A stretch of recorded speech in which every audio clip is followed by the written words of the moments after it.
여러분, 오늘 함께 예배할 수 있게 되어서 영광이고 참 감사한 마음입니다. 오늘 우리에게 주시는 하나님의 말씀 이사야서 60장 1절부터 3절, 저번 주와 같은데요, 저희 찾으신 후에 한 목소리로 함께 읽으면 좋겠습니다. 이사야서 60장 1절부터 3절 말씀입니다.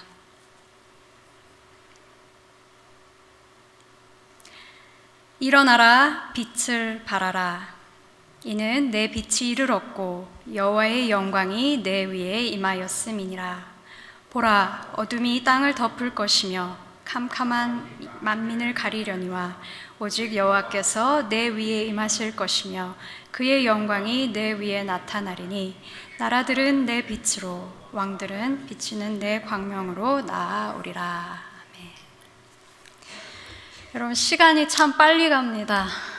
2026년이 시작되고도 벌써 11일이 지났죠. 두 번째 주일이고. 그래서 새해 인사를 하는 것도 조금 무한하지만 그래도 우리 새해에 하나님께서 주신 말씀으로 영어권과 한어권이 모두 하나님 앞에 일어서고 또 빛을 발하는 그런 귀한 한 해가 되길 소망합니다. 여러분, 아직도 새해 다짐이나 계획을 세우시나요? 저는 하시는 분이 계시대요. 네, 박수 쳐드리고 싶은데요. 저는 얼마 전에 집을 청소하다가 작년 이맘때쯤 작성해 놓은 새해 다짐이 있는데 너무 새롭게 보이는 거예요. 이미 까먹고 행하지도 않았던 일들이라 올해도 이거를 해보면 좋겠다, 이렇게 생각을 해봤습니다. 여러분, 우리가 가지고 있는 습관들, 익숙한 것들 바꾸는 것이 참 쉽지 않죠. 네, 그런 것 같습니다. 그리고 우리가 편한 것들에서 헤어나오고 변화를 하는 거는 더 큰 에너지가 들기 때문에 그만큼 저희가 하기가 싫어하는, 그런 저항하는 그런 것들이 있는 것 같아요. 또는 어쩔 때는 이제 슬럼프 같은 게 오기도 하는 것 같아요. 살다 보면 너무 반복적으로 같은 일을 하고 또 우리가 할 수 없는 것들이 계속 우리 삶에 일어나니까 지치기도 하고 아무 의욕도 없고 그런 상태가 있기도 한데 그 자리에서 헤어나오는 것도 그렇게 쉽지는 않습니다. 어떤 청년에게 이상한 버릇이 있었다고 해요. 이 청년은 자리에 앉기만 하면 종이를 찢는 버릇이 있었어요. 그래서 이걸 어떻게 고치지 막 고민을 하다가 유명한 정신과 의사들을 찾아다니기 시작했다고 합니다.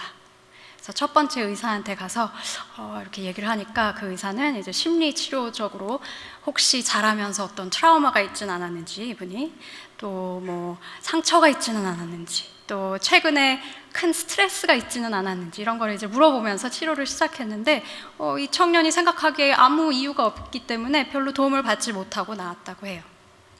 그리고 두 번째 의사를 찾아갔는데 이번에는 이 의사가 이 종이가 의미하는 것이 뭘까, 이 사람한테. 그거를 이제 생각을 해보고 또 종이를 찢을 때 어떤 느낌이 드십니까 하면서 기록도 해보고 하면서 이렇게 치료를 시작했는데 그것도 별로 도움이 되지 않았다고 해요. 그래서 반쯤 포기한 상태로 이제 다른 이제 의사를 찾아갔습니다. 그래서 똑같은 문제를 가지고 이제 얘기를 한 거죠. 선생님, 제가 자꾸 앉기만 하면 종이를 찢는데 도대체 문제가 뭘까요? 이랬더니 제 생각에 이분은 한국 연세 드신 의사셨던 것 같아요. 가만히 이렇게 보시더니 이렇게 말씀하셨습니다. 찢지 마. 그리고 그 이후로 이분은 더 이상 종이를 찢지 않았다고 하는 이런 말도 안 되는 우스갯소리가 있습니다. 네, 여러분, 현실 속에서는 이렇게 간단한 문제가 아니더라도 어쩔 때는 내가 신뢰하고 믿을 수 있는 대상이 나한테 이렇게 해, 저렇게 해, 내가 가지고 있는 문제가 아무 큰 문제가 아닌 양 그렇게 인도를 해주는 것이 저희에게 도움이 될 때가 있습니다. 그리고 우리는 그냥 그렇게 하기만 하면 됩니다. 근데 문제는 우리가 생각이 너무 많은 거예요. 왜 이게 어려운지 묵상합니다. 왜 이게 안 되는지 핑계, 이유와 핑계 해석을 나열하면서 머릿속이 막 복잡해지는 거예요. 그러니까 쉽게 결단을 못하고 행동으로 옮기지 못합니다. 그리고 이게 반복되면서 무기력해지고 역시 나는 안 돼 하는 그런 순간이 오게 되죠. 우리에게 익숙함, 편안함 이런 것은 누군가가 어느 날 다가와서 더 이상 그걸 그렇게 하지 않아도 돼 라고 얘기해 주기 전까지 내가 다르게 할 수 있구나라는 거를 잊고 살 때가 많이 있어요. 너무 당연한데도. 그래서 습관적으로 아무 생각 없이 자동적으로 하는 일들이 저희 삶에 꽤 많이 있습니다. 여러분도 여러분 삶을 한번 돌아보셨으면 좋겠어요. 해야 할 일을 미루는 습관, 건강하지 못한 스트레스 해소법. 해당되시는 분들은 오른쪽 발가락을 이렇게 그때마다 들어주시면 되겠습니다.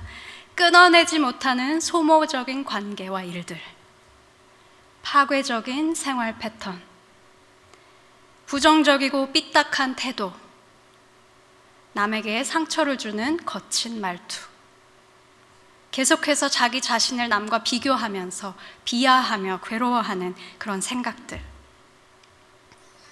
하지만 여러분, 우리의 신앙과 우리의 삶은 이렇게 익숙한 것, 습관의 반복으로 이루어지는 것이 아니라 하나님의 은혜 가운데 매 순간 우리가 결정해야 되고 결단해야 되는 그런 것들로 이루어졌다는 것을 우리는 기억을 해야 합니다. 그러면 우리는 어떻게 온전한 선택을 계속해서 해 나갈 수 있을까요? 우리는 하나님의 백성들로서 하나님께서 우리에게 주시는 말씀을 분명하게 들어야 합니다.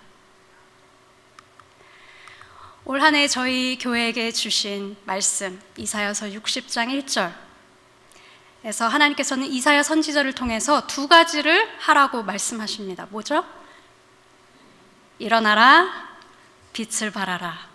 히브리어로 하시는 분도 계시네요. 뭐라고 하셨습니까? 히브리어로는? 저번 주에 신한준 목사님께서 가르쳐 주신 걸로 알고 있는데 크게 한번 외쳐보실 분 계신가요? 쿠미오리, 이렇게 히브리어로 일어나라, 빛을 발하라 하고, 영어로는 또 arise, shine 이렇게 읽습니다. 자, 이 쿠미라는 단어는요, 히브리 단어는 낮은 곳에서 높은 곳으로 이제 몸에 움직일 때 사용을 하는데요. 때로는 그것뿐만이 아니라 어떤 멈춰있는 상태에서 의미 있는 행동으로 옮겨갈 때도 사용이 되고요. 아니면 머무는 삶에서 의도와 목적 있는 삶으로 옮겨져 갈 때도 사용이 되기도 합니다. 특히 성경에서는 몸을 일으켜서 일어나다가 하나님의 음성에 반응하는 것과 같이 일어나는 일들이 많이 있는데요.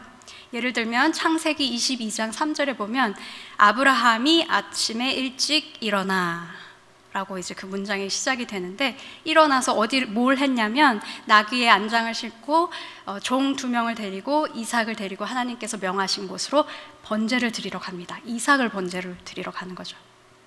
마찬가지로 열왕기상 17장 10절에서는 엘리야가 이번에는 일어나서 하나님께서 명하신 시돈의 사르밧이라는 곳에 가서 말씀하신 과부를 만나고 음식을 받게 됩니다.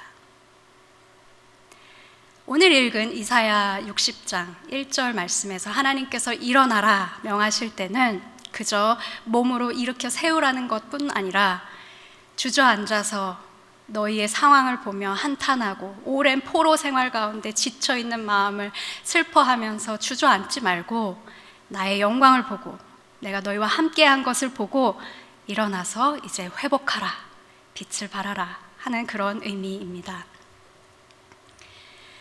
하나님께서 빛을 발하라 하고 우리라고 하셨을 때는 어두움과 대조되는 빛을 말하는데요, 빛을 비추거나 빛이 되거나 빛을 줄 때 이 단어를 사용합니다.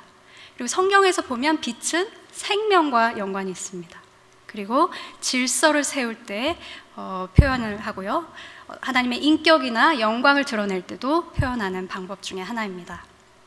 그렇기 때문에 우리가 빛을 발한다는 것은 하나님께서 주시는 생명으로 우리가 충만하고 그 삶을 소중히 여기며 모든 면에서 삶의 질서를 찾아가고 하나님의 존재를 우리의 전인격적으로 나타낼 때, 표현할 때, 행할 때 우리가 빛을 발한다라고 이해할 수 있겠습니다.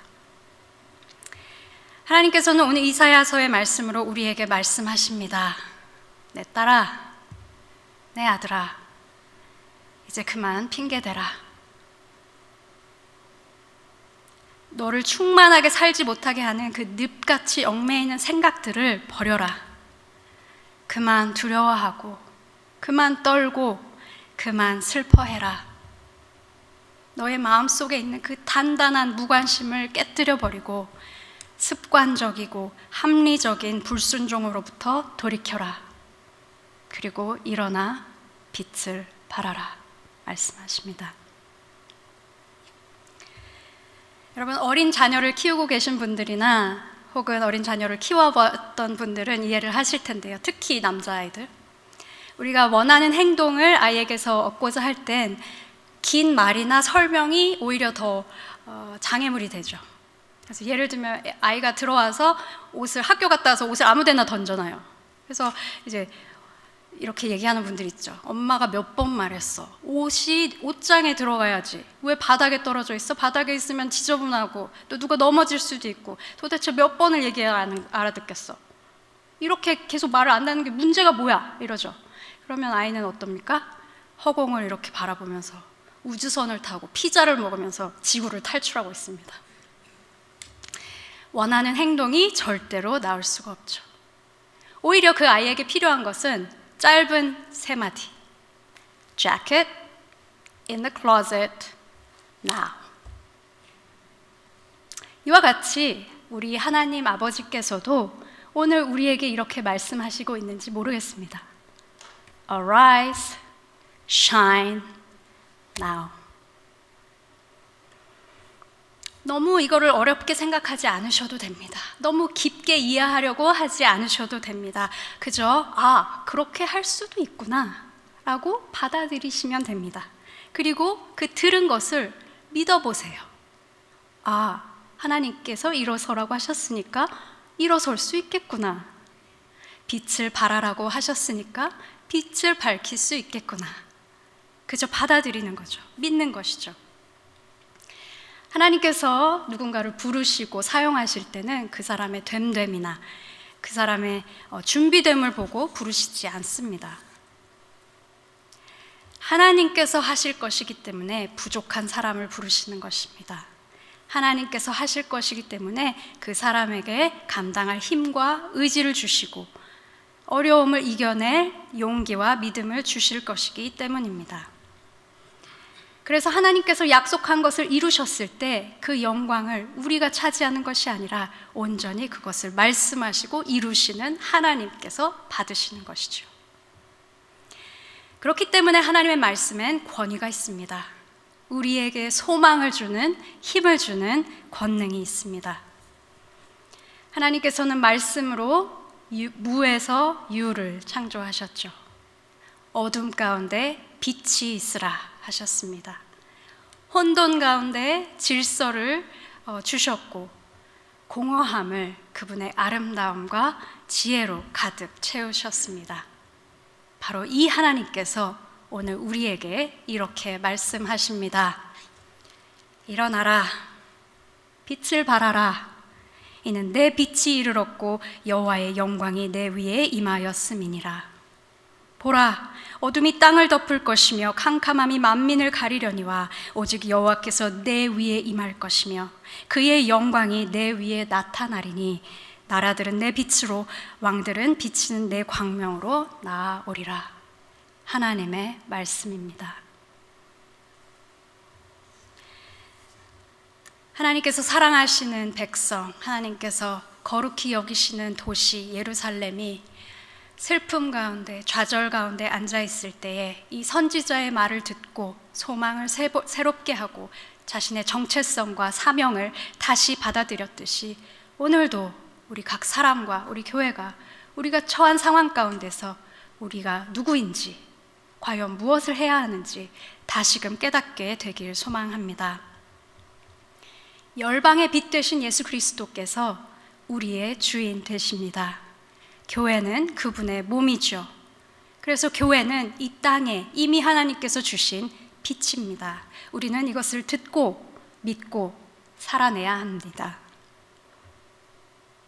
출애굽기랑 레위기에서 하나님이 제사장들에게 주신 임무 중에 하나가 뭐였냐면 그 회막 안에 거룩한 곳에 그 등불이 타고 있는데요. 백성들로부터 순수한 올리브유, 감람유를 받아서 그것을 계속 타오르게 할 수 있도록 채워 넣는 역할을 주셨습니다. 그래서 이것을 보면 어떻게 보면 빛은 하나님의 것이고 빛은 하나님께서 주시지만 이것을 계속해서 밝혀야 할 책임은 하나님의 백성들에게 있는 것임을 상기시켜 줍니다. 여러분, 하나님의 빛을 비추기에, 하나님의 말씀에 아멘 하고 일어서기에 가장 알맞은 시간은 늘 지금입니다. 그리고 영원히이죠. 뭐가 됐든지 너무 복잡하게 생각하지 마십시오. 그냥 지금 할 수 있는 일들을 하시면 됩니다. 그리고 바로 시작하시면 됩니다. 완벽한 타이밍을 기다리지 마십시오. 완벽한 모습, 완벽한 방법, 그런 것은 없습니다. 행동으로 옮겨야 더 잘 이해가 됩니다. 실수도 하고 실패를 해봐야 더 잘 보입니다. 어떤 도자기 시험에 대한 일화가 있는데요. 어느 학교에서 학생들을 두 그룹으로 나누고 한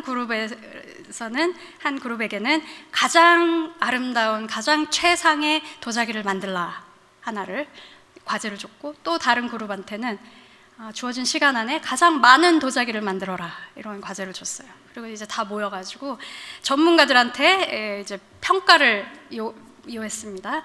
어떤 도자기가 제일 좋은 도자기입니까? 근데 여러분, 가장 좋은 도자기는 어느 그룹에서 나왔을까요?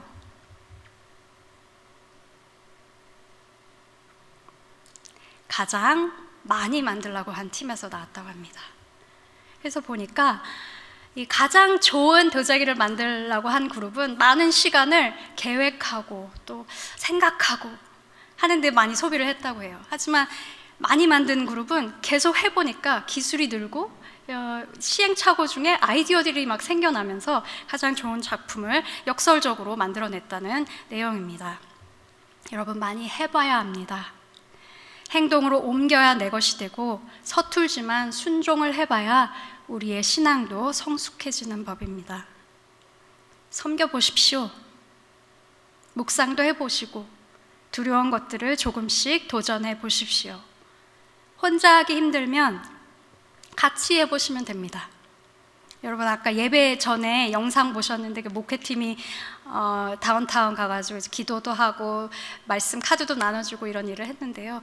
제가 2년 전에 혼자 스카보로의 어떤 몰에 가서 그걸 해야지 하고 가서 혼자 헤맨 적이 있어요. 근데 참 두렵더라고요. 선뜻 누군가에게 말을 붙일 수가 없었어요. 그래서 기도하는 마음으로 한참을 서성이다가 아마 다른 사람들 저 여자 뭐하고 있지? 이랬을 텐데 서성이다 돌아왔는데, 이번에는 목회팀이 같이 하니까 거절을 당해도 그거를 감당할 수 있겠더라고요. 쉽게 지치거나 discourage 되지 않았습니다. 같이 하시면 됩니다. 못한다고 힘들다고 생각되는 것일수록 믿음을 가지고 용기를 내어 보십시오. 그래야 하나님께서 도와주시는 것을 여러분이 직접 경험하실 수 있습니다. 이렇게 하면 여러분의 영이 깨어나게 될 것입니다. 끝나지 않을 것 같던 긴 터널 끝에 티끝만한 빛이 보이기 시작할 수도 있습니다. 지친 마음으로 혹은 홧김에 포기해버리지 마십시오. 하나님께서 주시는 평안함이 임할 때에 그만두어도 늦지 않습니다. 하나님께서 여러분에게 주신 그 길, 2026년 한 해에도 주님과 동행하시며 걸어가시길 바랍니다. 바로 지금, 그리고 또 영원히. 오늘 예배에 함께 해주셔서 감사합니다. 복된 한 주가 되시길 기원하며 다음 주일에도 함께 해주시기 바랍니다. 아울러 토론토 한인 장로교회 유튜브 채널을 구독해 주시면 감사하겠습니다.